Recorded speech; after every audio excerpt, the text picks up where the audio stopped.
Take it there, who gon' take it there, who gon' take it there, who gon' take it there? Electricity, electricity, electricity, electricity. You know what's in the air, you know what's in the air, you know what's in the air, you know what's in the air. It's possibility, it's possibility, it's possibility, it's possibility. So Bill Burr and Ben Shapiro have been going at it recently. It started with Bill Burr's comments on the whole CEO shooting and Luigi Mangione saying that he thought it was understandable that people don't have a lot of empathy for scumbags like that. And that really has characterized the impact of the Luigi Mangione shooting. You know, lots of high profile crimes, gritty crimes, different things like that have popped up in the news over the years. But this is one that seems to be characterized by a swell of political support. So Bill Burr was part of that. Ben Shapiro took issue with that because he is obviously, you know, he's there to defend the business class, the donor class, the millionaire class. That's what his job is. He makes free speech arguments, you know, as a way to defend those people in all of the things that they might do. And Jeff Bezos is doing the same thing now at the Washington Post. He's saying that the opinion section is going to pretty much exclusively feature opinions from like pro-free market and pro-personal freedom perspectives. That's what the opinion section of the Washington Post is going to be going forward.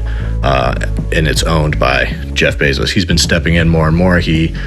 Some people know that he is the reason the Washington Post did not endorse anyone in the 2024 election.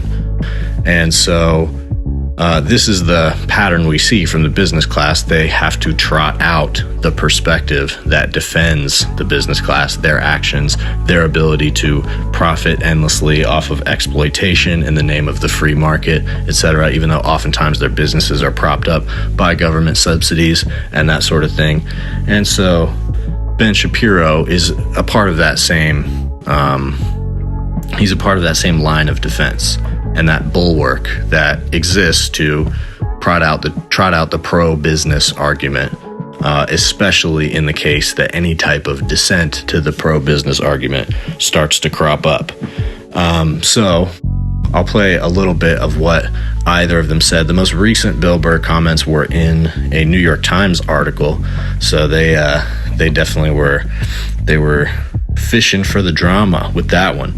And Bill Burr definitely fucking, you know, he delivered. I think he has a very plain way of speaking and a normal, natural way of speaking that comes from him being a comedian. He's a top tier comedian, and so he doesn't have to, you know, there's just not a lot of frills on the shit he says, and so it resonates a lot. So I think he's a powerful voice right now.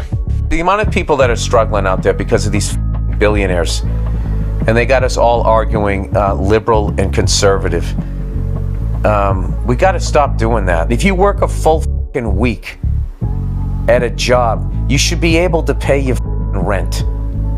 You shouldn't have to go out and get another job and still be struggling. Bill Burr has a net worth apparently around $20 million. From whom did he steal that money? What's the cutoff for being a bad person? Is it like $21 million or something? It turns out that Bill Burr charges a lot of money for his comedy special. Shouldn't he give it out for free? I mean, there are a lot of working people who really like Bill Burr, and they now have to choose between paying their rent and getting a Bill Burr ticket. It's bad for the country. These billionaires, they need to be put down, you know, like rabid dogs. I'm here for it.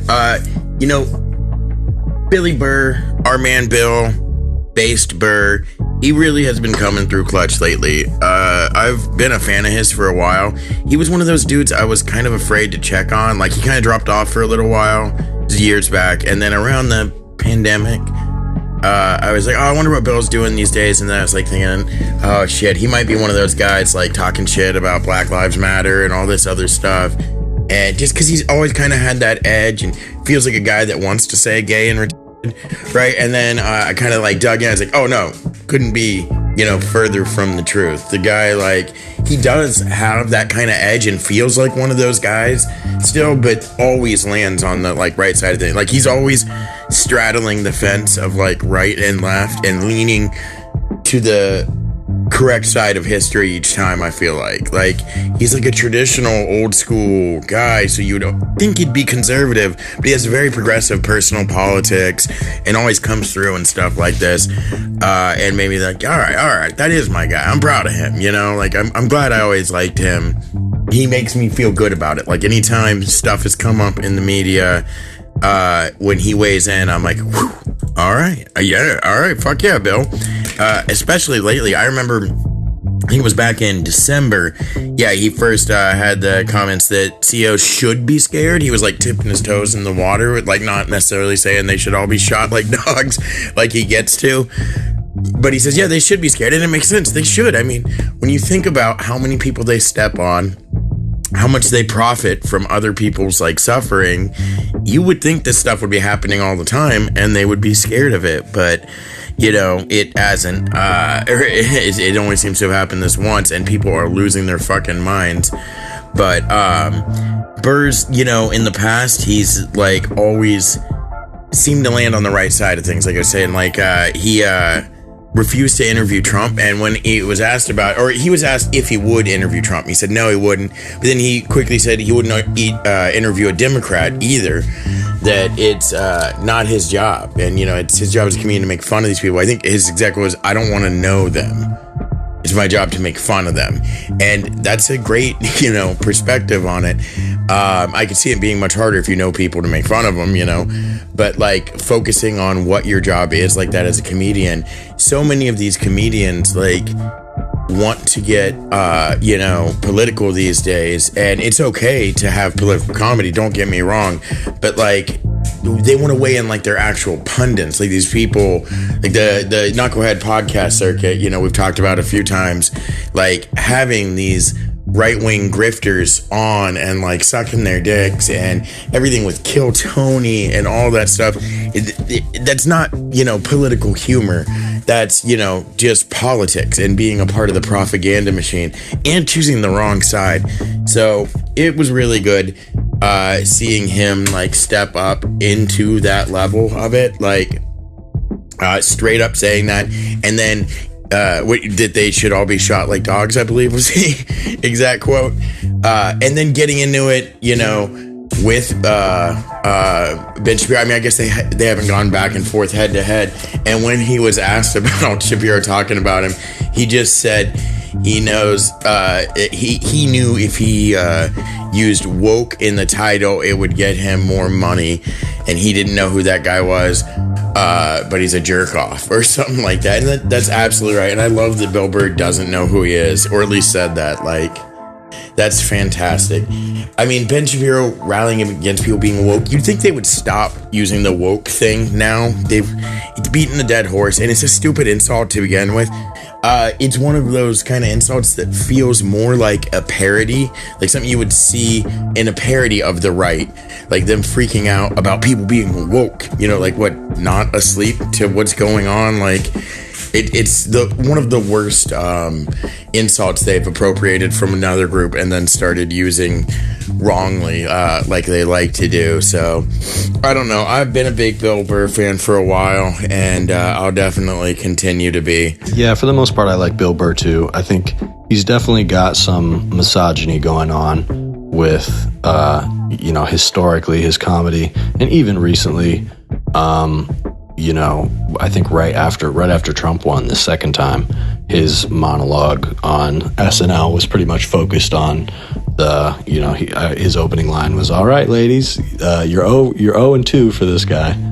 So it's pretty funny, but he kind of went a little hard there, and he has had a thing throughout his career about, I guess, like taking women down a peg, you know, so that comes off pretty bad usually. And in general, people say that it seems like he has relaxed a lot at this part of his career. His comedy's still pretty caustic, but, you know, when you listen to him nowadays, he has a lot more of a chill perspective and sort of I guess, an empathetic perspective. He said he did mushrooms, and that made him feel a lot more like in touch with the world around him and with his family and, you know, with the trauma in himself and that sort of thing. And so he seems to have become a lot more of just an emotionally developed person, which I think leads to the type of takes that he's giving lately. Like the ability to say, this CEO, there's a reason nobody cares that he got killed, and it's because people like him are essentially mass murderers. They just don't pull the trigger. And so, you know, I think he later said, like, I don't condone what happened to him, but, you know, the media is blind to the reasons why people are not sympathizing with this guy. And there's just sort of a complex emotional thought process happening there, because, you know, the sort of fake enlightened take is, well, it's always wrong to kill anybody and violence is never the answer, you know. But when you really take material conditions into mind in terms of like where we are as a society and how the balance of violence is focused in our society, where is the violence of our society concentrated? And it's towards poor people, it's towards people who can't afford medical care.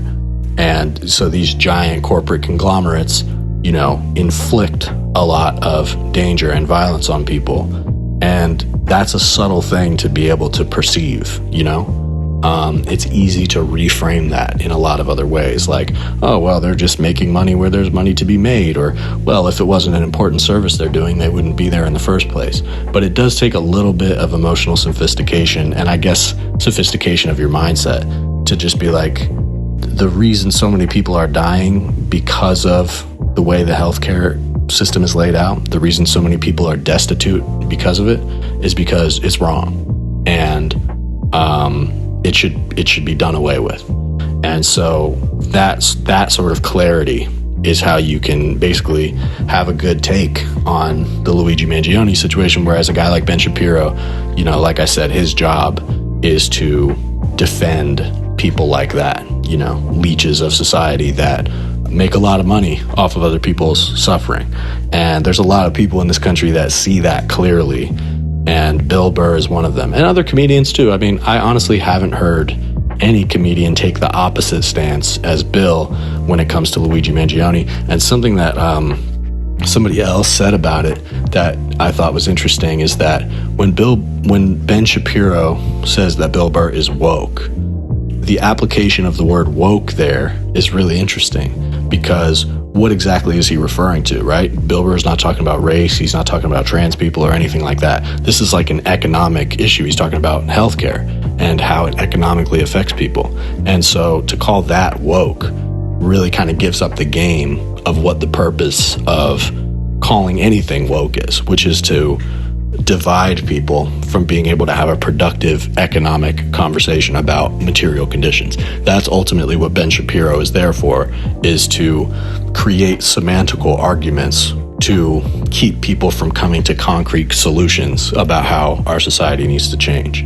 And Bill Burr, not only in his sort of, you know, newly enlightened mindset, supposedly, but also just in his bluntness, is able to cut right through that.